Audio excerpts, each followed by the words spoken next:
Hello, and welcome to the Fisher News Show. I'm Natalie O'Day. And I'm Kyla Mutt. We have some great stories for you this episode. Melina finds out about the new phone system, and Molly looks at the crazy weather we've been having. Lily and I researched the history of Christmas and Hanukkah, while Luca talked about some students about the benefits of pets. Camden met with Miss Torgiani about the bucket filling, and I showed my favorite recipes for slime.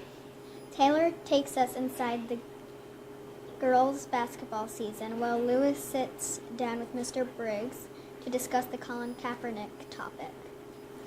First, let's go over to Natalie and Lily as they tell us about some popular holidays.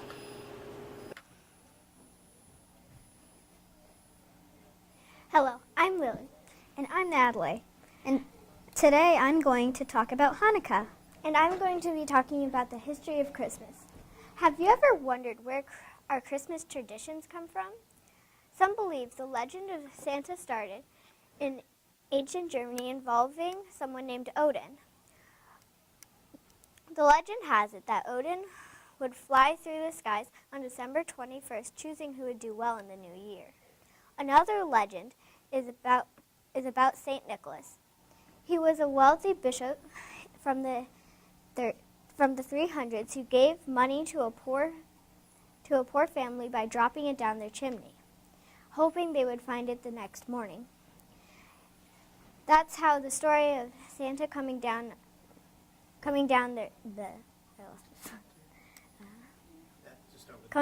the chimney began. In Holland, St. Nicholas is called Sinterklaas. He visits children on St. Nicholas Day on December 6th. Children leave out stockings or shoes, hoping that Sinterklaas will leave presents. You may be wondering, why do we bring Christmas trees into our house every Christmas? Well, before Jesus was born, they would celebrate seasons and nature. The Christmas tree is a symbol of winter and spring to come. Wow. Right off the bat, I can tell you that they are very different. The 8-day Jewish celebration known as Hanukkah or Chanukah commemorates the rededication during the 2nd century BC of the Second Temple in Jerusalem. According to the legend, Jews had risen up against their Greek Syrian oppressor in the Macbeth revolt. Hanukkah, which means dedication in Hebrew, begins on the 25th of Kislev on the Hebrew calendar and usually falls on November to December. Often called the Festival of Lights, the holiday is celebrated with the lighting of the menorah, traditional foods, games, and gifts. Even though I don't celebrate Hanukkah, it was still fun sharing these facts with you. What holiday do you celebrate? Christmas or Hanukkah? Now I have to go back to the news desk. Thanks for sitting down with me, Lily. I can't believe the holidays are already over. Next, Kyla's made her favorite slime recipe with 2 special and cute helpers.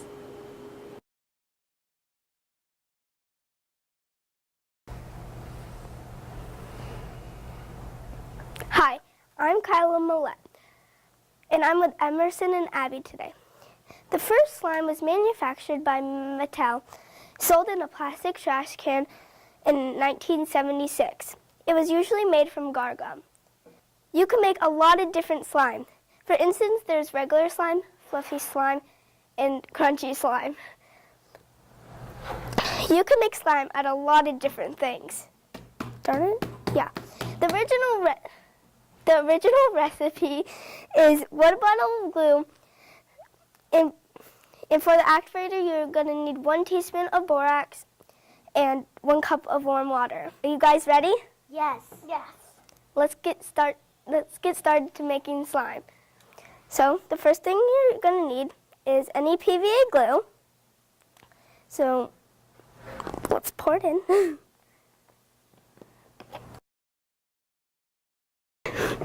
The next thing you're going to need is to put in the shaving cream.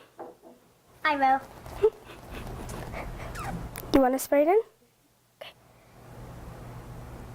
Okay. can't do it. It's too hard. That's the last saving thing. I don't touch it. The next thing you're going to need is to mix. You want to mix? And you can mix the next thing, okay? Okay. And you're going to mix until all the shaving cream is and the glue are mixed together. The next thing you're going to need to do is put in the food dye. So we're going to be using pink.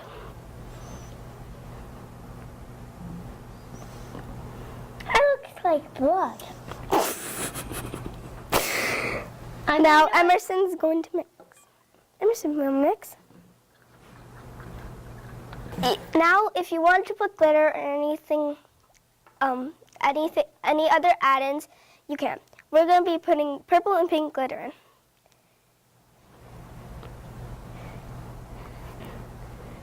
Okay. Now we're going to mix. Here, Emerson. It's my turn. Yep, we all get to mix. Now it's time for the activator. Which here's the activator. We're going to pour a little at a time because if you put too much at a time, it will get hard. That's enough activator. And you just keep adding activator until it's not sticky and it comes together.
So that's how you make slime.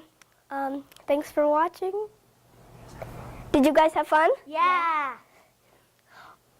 Back to the news desk. Gooey. Thanks, Emerson and Abby, for making slime with me.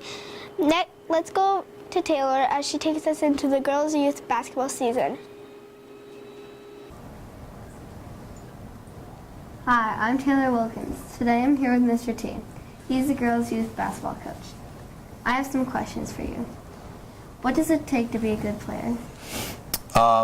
That's an interesting question. I think that a lot of different coaches have a different opinion on that question.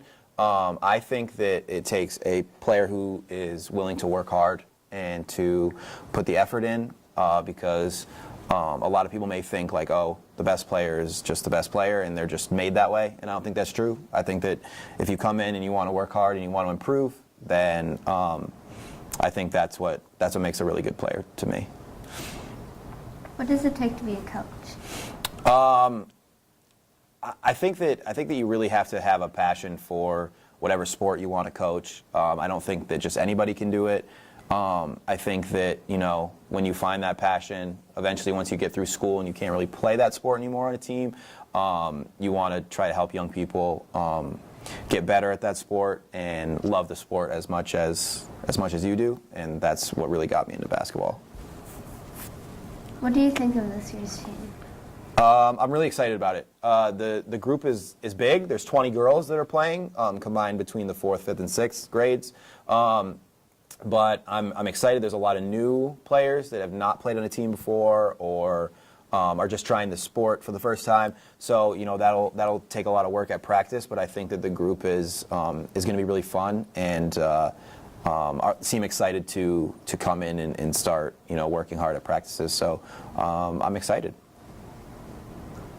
What is your favorite NBA team?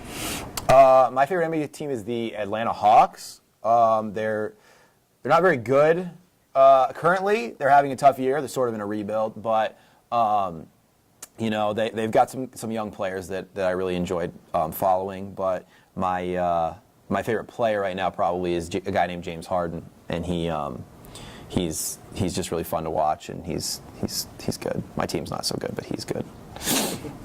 Do you coach any other teams or sports? Yeah, so I coach the Long Trail School's middle school girls team. I just picked that up this year. Last year I had coached the high school team for them, and then this year they didn't have enough girls. So they asked if I could do the middle school team.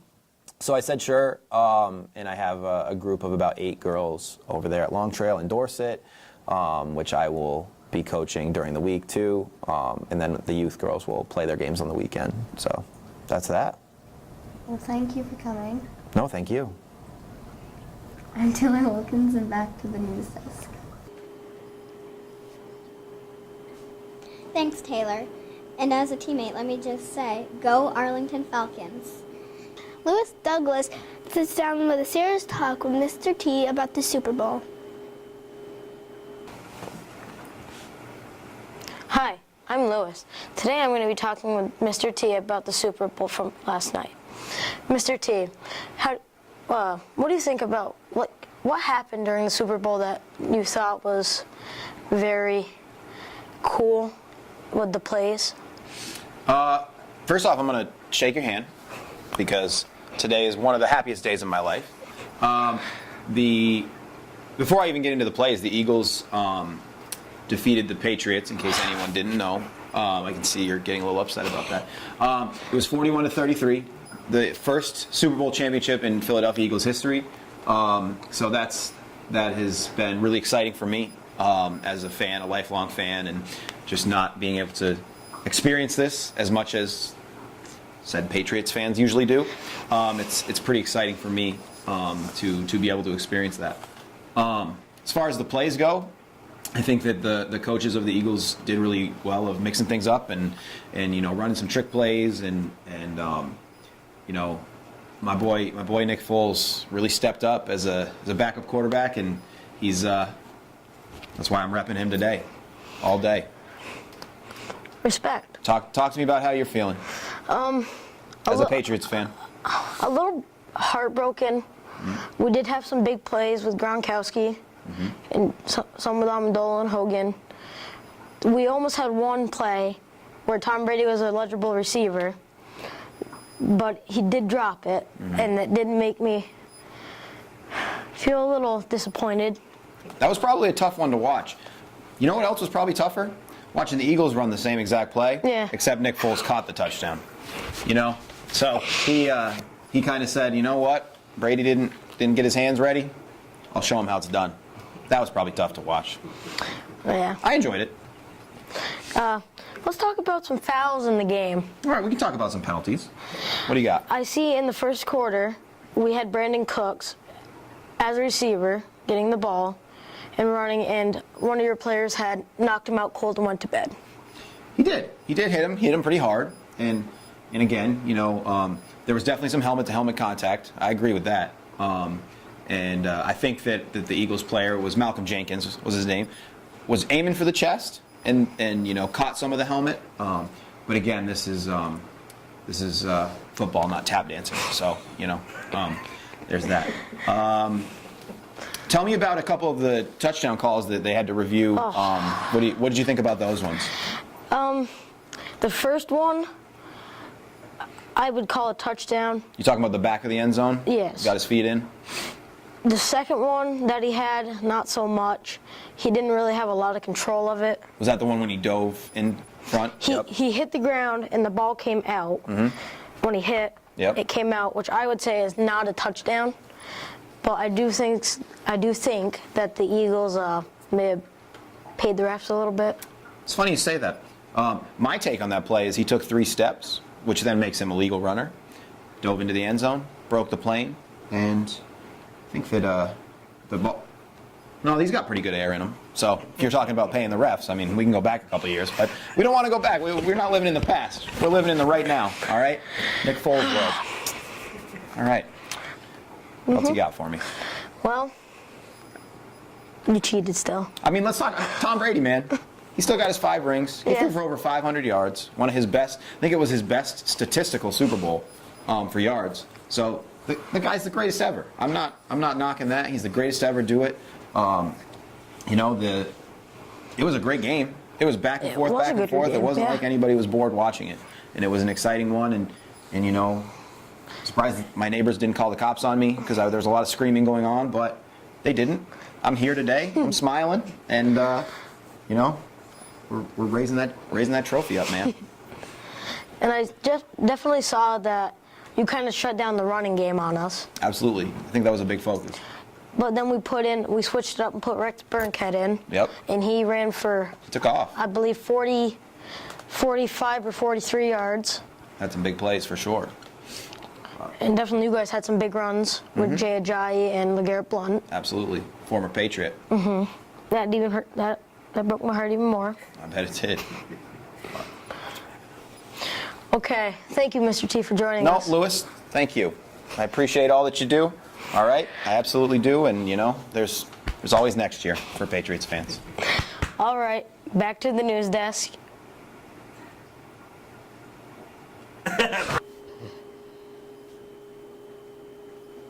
Now that's a complicated story. Let's go over to Luca and see what the Fisher students have for pets. Okay. Hi, I'm Luca Biddle, and today I'm going to be interviewing some kids about what they have as pets, and if they don't have pets, what they would want. So, Evan, do you have a pet? If not, what would you want for a pet? Well, first, I don't have a pet, sadly. But I would like a pug. What would you want to do with your pug? I'll pretty much just play with it. What would you do to play with it? Well,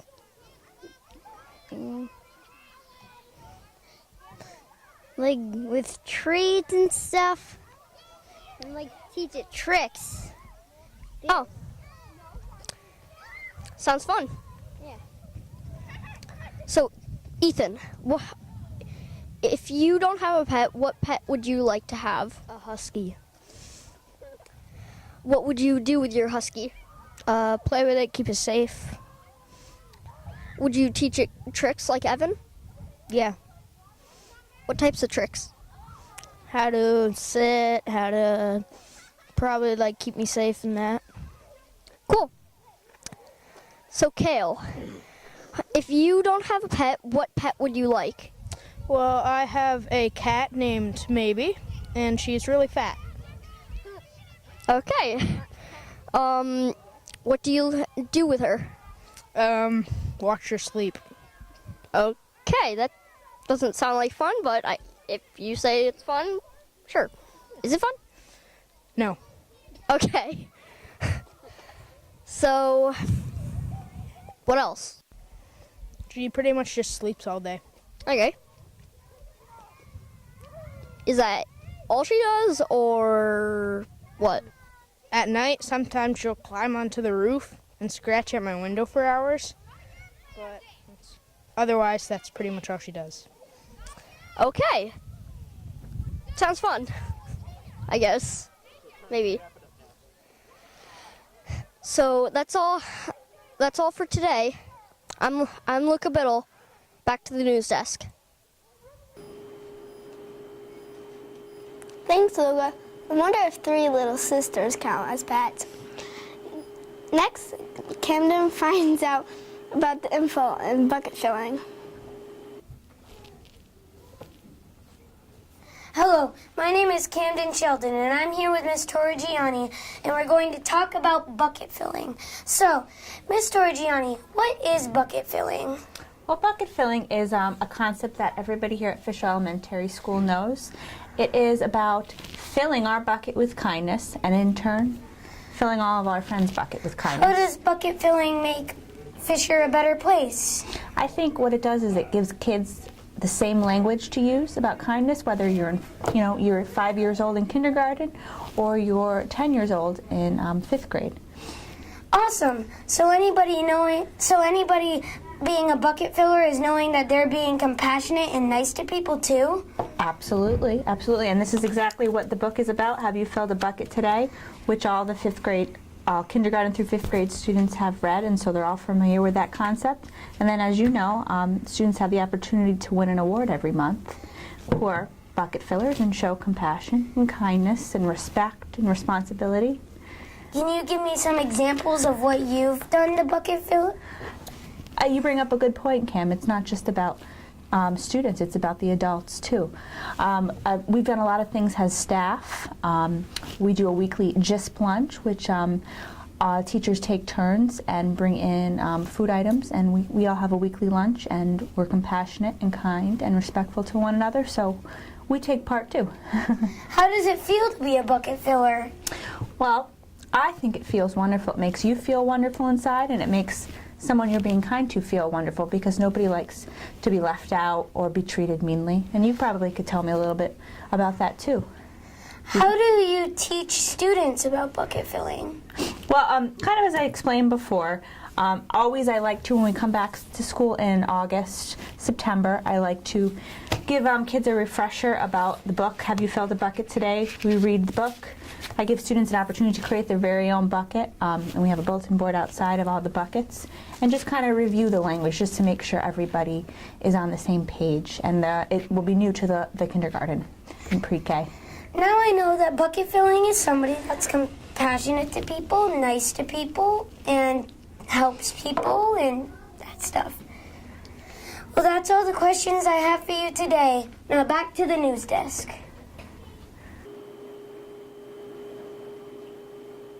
Thanks, Camden. That was a great story. Finally, Molly talks about some of the crazy weather we've been having.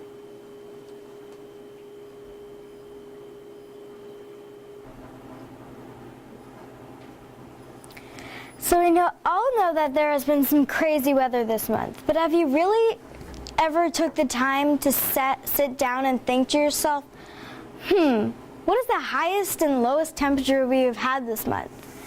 Well, if you haven't, then you are in luck, because I'm going to tell you the answer. So let's get started. Let's start with the highest temperature we have had, and then we'll go into the lower and chillier temperature. So the highest temperature was 61 degrees during the day and 46 degrees at night on Friday, January 12th. That temperature and the rain also caused some floods up on Route 313 in Arlington, because all the ice and snow from this month melted and created ice jams in the rivers and streams. The lowest temperature we have had this month was 5 degrees during the day on January 6th and 18 on January 7th. I wonder what the temperature will be like on February. Will they be colder or warmer? We'll have to wait and see. And that's all for today. I'm Molly Manlett. Now let's go back to the news desk. That's our show. Thanks for joining us. Tune in next time. I'm Kyla Millette. And I'm Natalie O'Day. See you next time.